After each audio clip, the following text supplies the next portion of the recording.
Tiffany's came into existence in 1837 with a young man from Connecticut, Charles Lewis Tiffany, whose family was in the dry goods and cotton business in Connecticut.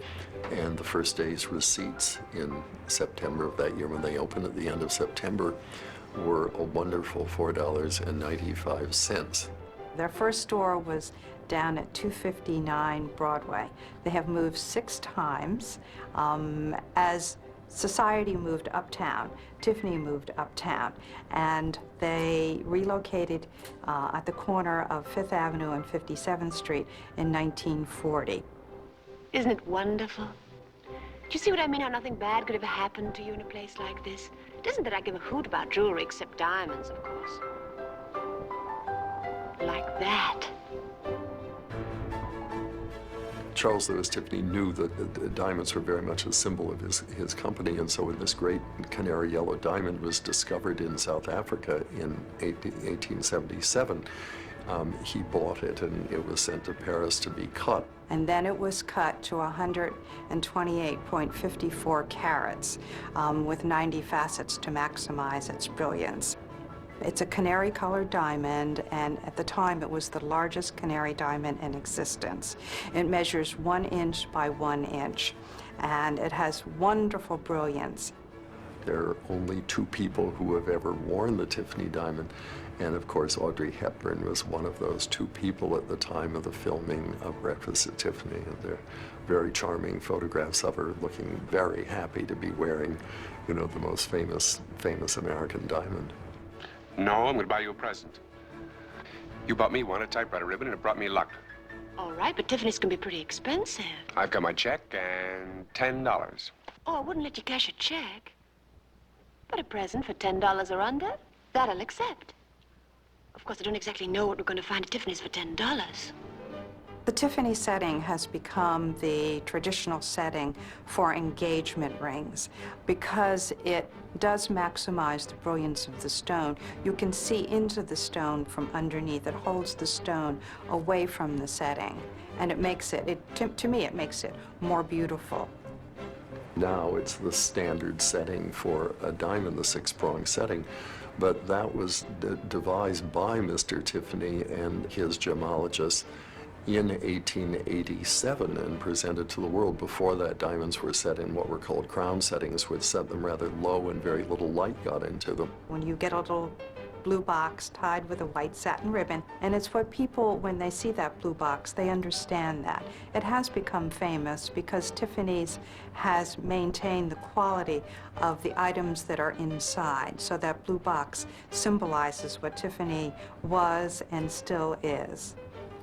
The facets, so to speak, of Tiffany's talents and adventures in the world are very many, and of course Tiffany has been very associated with the presidents of the United States and the government in Washington. Abraham Lincoln was one of our clients, President Grant was one of our clients, and right up to John F. Kennedy.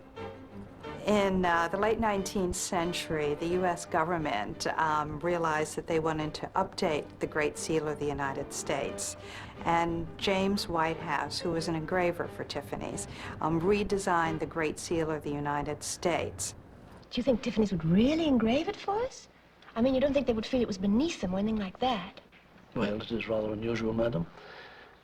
But I think you'll find that Tiffany's is very understanding. If you will tell me what initials you would like, I think we could have something ready for you in the morning.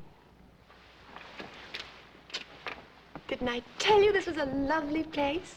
Everyone thinks of Tiffany as an American institution and very much their Tiffany and Company, that it's not my Tiffany, it's not our Tiffany and Company. No, it's the American people's institution. It's their Tiffany and Company. And because it has had its hand in so many of the events and of the United States and still does today. Since Tiffany was one of the largest silver makers in this country, a lot of the sports enthusiasts, those who sponsored races, etc., came to Tiffany's, such as in the 1850s, early 1860s. Today, we make the Super Bowl trophy, the Vince Lombardi Super Bowl trophy since 1967, and the NBA trophy, and NASCAR, and of course the World Series. Let's not forget that, the World Series trophy. Tiffany's has continued their high level of quality, and in everything that they design, from a small little pair of earrings to an important diamond necklace, they're interested in quality, so that anyone who comes into their store and buys something feels that they are getting this quality. Someone said one day, you know, what's Tiffany about, when our wonderful publicist, the great fashion impresario Eleanor Lambert, was standing next to me. And she said, it's fun to dream. That's what it's about. It's fun to dream. It's romantic to dream. That's what Tiffany is about.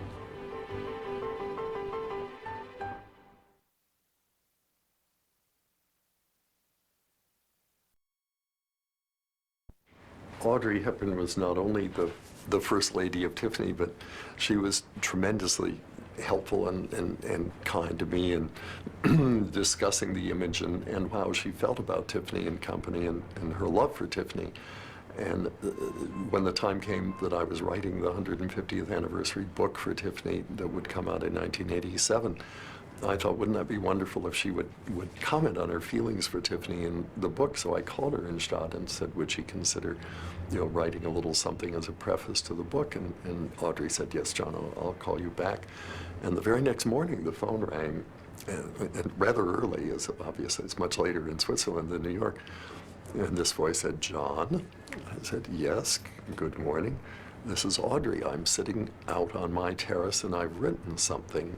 Maybe you'd like to hear it. I said, yes, Audrey, of course I'd like to hear it. She said, well, I hope it will do. It's what I've written for the preface for the book.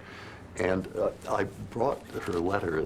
It's so charming, and I think it not only sums up what she thought of Tiffany and Company, but what it really has a lot to do with the essence of Tiffany and why we have been so successful over the years. And there's her letter. Isn't her handwriting wonderful? Dear Tiffany, a thing of beauty is a joy forever. That is why the luster of the art of Tiffany's remains undimmed. For 150 years, your name has stood for beauty, style, quality, and constancy. You have brightened our lives with your jewelry, illuminated our homes with your lamps, brought a glow to our tables with your silver, and given distinction to our lives. You certainly have to mine by inviting me to breakfast. How many can say that they had coffee and croissants at Tiffany's? A memory I shall always cherish. Happy birthday, dear T, with love, but also with envy, for after 150 years, you don't have a wrinkle. But then class doesn't age. Your devoted friend, Audrey Hepburn.